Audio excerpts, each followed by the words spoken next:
I constantly wake up in the middle of the night in a cold sweat, thinking back to my school days.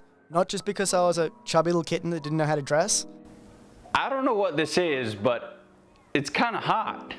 but because why the fuck did they teach us quadratic equations and not how to have a budget?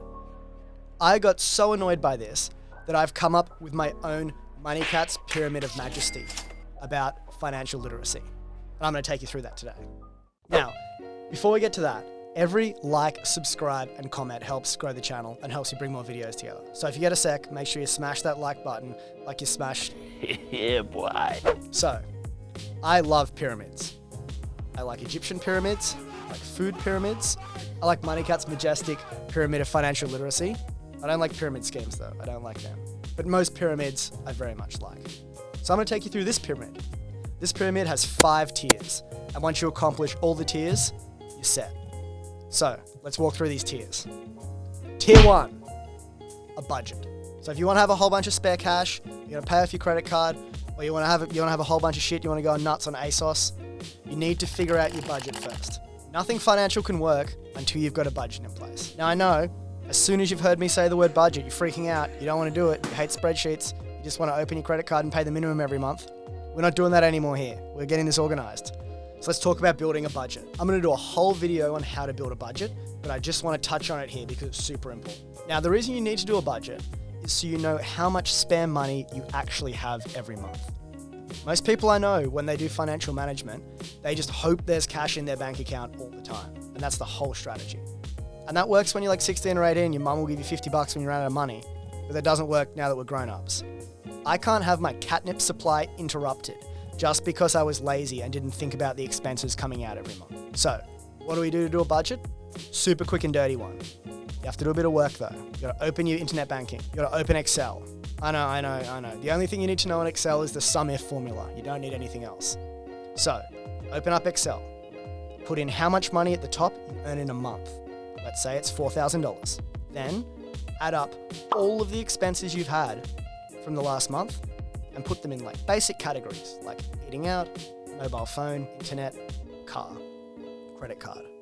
Then see what the number is at the very end when you subtract all your expenses from your income. If the number's in negatives, we got a bit of work to do. If the number's in positives, we're good. Uh-oh, emergency fund. Don't stress, it's not actually that bad. An emergency fund's fine. So an emergency fund is the second tier in Moneycat's Pyramid of Majesty. All it is a whole bunch of cash you have laying around in case stuff goes wrong. Where's the money, Lebowski? Maybe your car explodes, maybe your laptop breaks, maybe your cat needs an operation like mine did. It's for any large unexpected expense that comes in. So people then say, Moneycat, how much for an emergency fund? Well, the optimal emergency fund should be around 2 to 3 months of your salary. But that's hard to get straight away, so that's all right. Start off by trying to save up $1,000. Now you have this grand sitting in a bank account and it never gets touched. No touching. It's just for emergencies.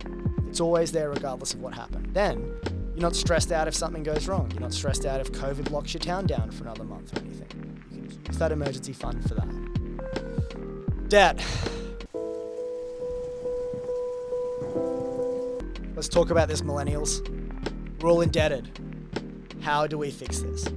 So, when I look at debt on the Moneycat Pyramid of Majesty, it's the third one up because you need to have a budget and emergency fund before you can start addressing debt if you've got a debt situation.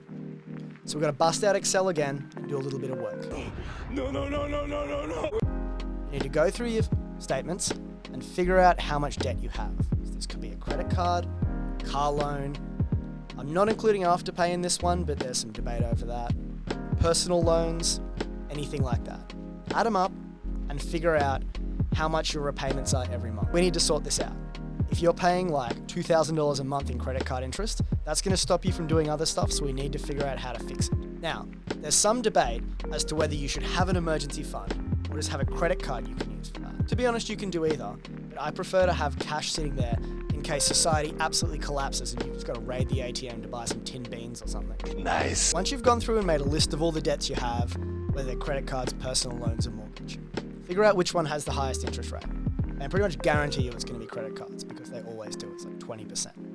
Then I would figure out how to chip away at that as quickly as possible Because the sooner you remove the most expensive debt, the sooner you have spare cash to put towards other stuff. Don't stress though. I'm gonna do a whole video on debt to break it down even more and make it easier. So we're up to investment on Moneycat's Pyramid of Majesty. Investment, we're finally getting proactive here. Now we're about halfway up the pyramid, like climbing a mountain. Mountains and pyramids sort of look the same, so you get the idea. Maybe we've lost a few friends, maybe like your best mate died of frostbite halfway down, but it doesn't matter, we're still punching. Let's talk about investment. This is the part where we actually think about how we're gonna build wealth in the future. Because our end goal is to build wealth so we don't have to work much anymore. We can just sit around playing with our cats all day or whatever you want to do. My rule of thumb with investing is I always try to save at least 10% of my income as soon as I get it. That's not 10% at the end of the month. That's not 10% after you smash 75 beers on the weekend. That's not 10% after you bought some sweet new rims for your Honda Civic. This is the day you get paid, at least 10% goes into another account that we're going to invest. Now you can save more than 10%. You can save 90% if you live with your parents and you're lazy, but 10 to 25% is like a pretty safe number that most people can manage. I really wish school had given me something like this 10% rule. I actually got this out of a book called The Richest Man in Babylon. But the sooner you start saving and investing 10%, the sooner it starts compounding, the sooner you get the good stuff. A note about compounding. Compound interest is like the greatest thing of all time. And you see it on Instagram, people saying like, I bought a yacht out of compound interest and shit. Don't worry about that. But basically, compound interest is the interest you get on interest. So it starts snowballing. So the longer you can have money saved up and be earning on it, the bigger the compounding is. Sorry, my producer fell asleep listening to me talk about compound interest and then he started yelling at me. So we're back on board though. So what are we doing with this investment money? This investment money is different from the emergency fund. This is money we're going to put into stuff to make more money. That's the definition of an investment. Something you put into something to make more money. Stonks, crypto, don't fucking talk to me about crypto. Business ventures, property, whatever you want. But that's what we're doing with this money. So we want to save up like a lump. It's good to save up probably $2,000 at a time. And then we're going to start putting it into investments. This is how you save up for a house, home loan. This is how you get it. It's free real estate. We've reached the peak of the pyramid, the crescendo, the zenith. The top of Moneycat's Pyramid of Majesty is fat cat money. This is your dessert. This is your cheat day. This is the money you've got left over and spare after you've done all that other shit and you can just blow on some nonsense. Maybe you want a fancy collar. Maybe you want a Mercedes Benz. Maybe you just love drinking disgusting craft beer all the time. Whatever it is you want is what your fat cat money's for. Once you've gotten yourself in a position where you've got a budget so you know what you're spending, you've got your debt under control, you've got an emergency fund, you've started investing to grow for the future, now it's time to get fucked up, basically. So here are some things I bought with my fat cat money. A jet ski, which I then sold to renovate my kitchen, and I haven't done that yet. My wife's angry at me. I've done cat-related art, PlayStations, any excessive shit, silly t-shirts. That's what the fat cat money's for, and that's the good stuff. So enjoy it. The other thing is, you need to have some element of fat cat money in your life. If you put all of your spare money into investing, it's like going on a diet that's way too strict. You'll just blow out because you won't be able to maintain the discipline.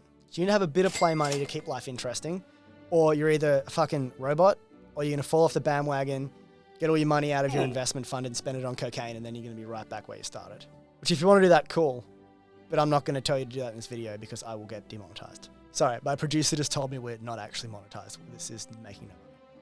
So, you're at the top of the pyramid. You're sitting there looking across your empire like I imagine pharaohs did on their pyramids prior to their deaths. And you think to yourself, man, I could very easily slide down this. One night out, it's all gone. So, you got to stick to this, like 80% compliance. Every few months, you just got to check your budget a little bit. You just got to keep working on it. But it's easier to work on this like a little bit every couple of months than just either go extreme and fall off and extreme again. Because consistency is the key with this. It's the same with fitness or diet or anything else.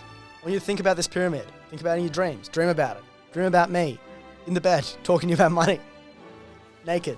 I hope you thought about me. Anyway, I hope you got a lot out of this. We're going to do videos on all of these subtopics within this so you can get a good understanding. This is just the start of a series to put you in the right direction. Oh yeah, one more thing, my socials. Instagram, Moneycat loves you. Twitter, Moneycat loves you. I don't use Twitter though, so it's sort of garbage. Nothing's on there, don't worry about that. More Instagram, Moneycat loves you. Give us a follow. I'm always happy to answer questions.